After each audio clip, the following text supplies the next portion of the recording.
Il est 7 heures. Une équipe revient du jogging matinal au Gymkhana. Pas le temps de faire de pause. Direction la salle de gym.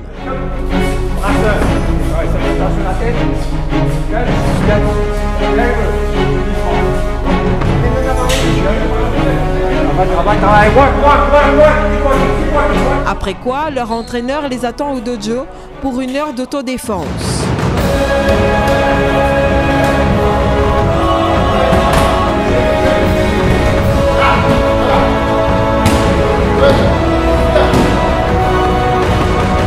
Entre-temps, d'autres s'adonnent à un tug of war.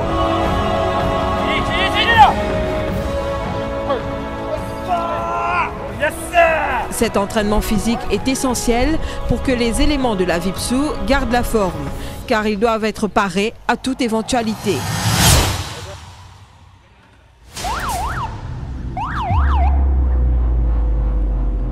Un peu plus loin, les motards sont en selle. Ici, l'adage « Practice makes perfect » prend tout son sens.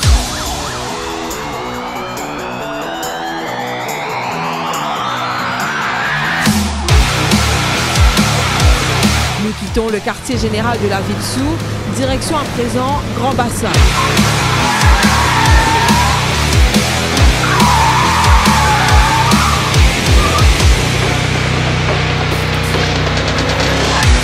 Où nous assistons à un car drill.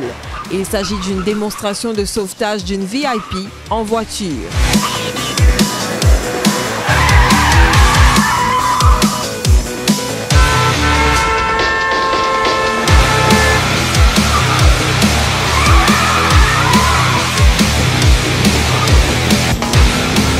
Puis retour à Vakwa, où ces tireurs d'élite nous font une démonstration de tir en voiture.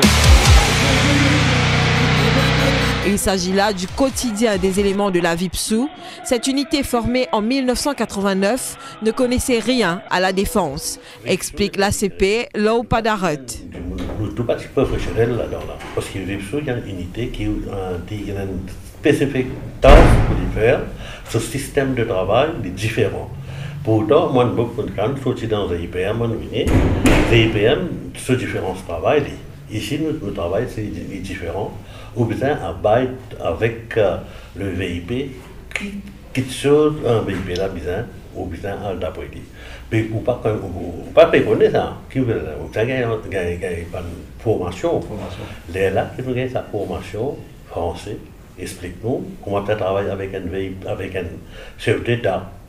Et pas ça, nous avons français, nous avons anglais, nous avons indien, nous avons américain. Ici, on ne fait aucune différence entre les hommes et les femmes.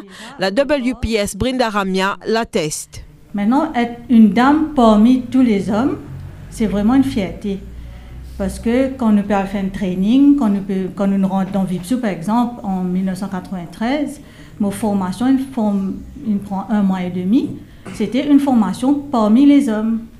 Si je peux 10 km, je peux 10 km. Si je peux monter un mirail à 6 pieds, je peux besoin de monter un mirail là. Si je peux faire tir, je peux besoin de faire tir là. Si je peux faire natation. Ce sont les mêmes trainings. Parce que ça, c'est mon choix. Je choisir pour être là et je bien à la hauteur. Maintenant, comment jongler, comment faire avec la vie familiale et la vie professionnelle. Donc, la famille est au courant que je suis dans la force policière. Je peux l'air fixe. Je connais qu'il aime parler, je connais qu'il aime pour retourner. Que ce soit au Vipsu ou bien dans la force régulière, c'est comme ça pour une policière. Donc la famille, une fille adaptée, c'est une train. They have been trained, comment dire. Et je ne vais pas vous poser question, qu'il est pour rentrer, qu'il fait tout le temps. Après les différentes formations reçues, le CI Anil Tadja raconte qu'un programme d'entraînement a été mis sur pied en fonction du contexte mauricien. Dans le contexte mauricien, nous avons nos habitués aux VIPs. Qui se demandent. Mais là, nous commençons à faire des lectures, c'est que différents groupes qui montrent nous faisons dans le contexte, nous faisons l'office de sécurité. Dans le passé, explique l'ASP Sunil Dalmont, c'était la NIU et le GIPM qui assuraient la sécurité du Premier ministre. Mais suite à 2 attentats avortés perpétrés contre le Premier ministre d'alors, Sir Anirudh Jugnauth, cette unité a vu le jour. Dans le moment où dans le GIPM, tu as un attentat. Voilà. 2 attentats. C'est le moment où tu parles d'un attentat là. quand tu es dans ça, et ça tu viens sur rasoir. À l'époque, quand ça niveau Jagna, tu premier ministre, et nous tu assis par derrière ça, le premier ministre, quand la personne est venue avec son rasoir, il sautait, il revient agresse le premier ministre. Mais grand merci, comment dire, nous réussissons à trouver, nous réussissons à intervenir à temps. Mais à l'époque là, si tu finis gagner sa rasoir là, tu finis la sous carotide, fini. Aujourd'hui, le premier ministre, ça n'est pas là. Formés à défendre et toujours armés, les éléments de la VIPSU n'ont heureusement jamais eu à faire face à ce type de situation en 28 ans d'existence.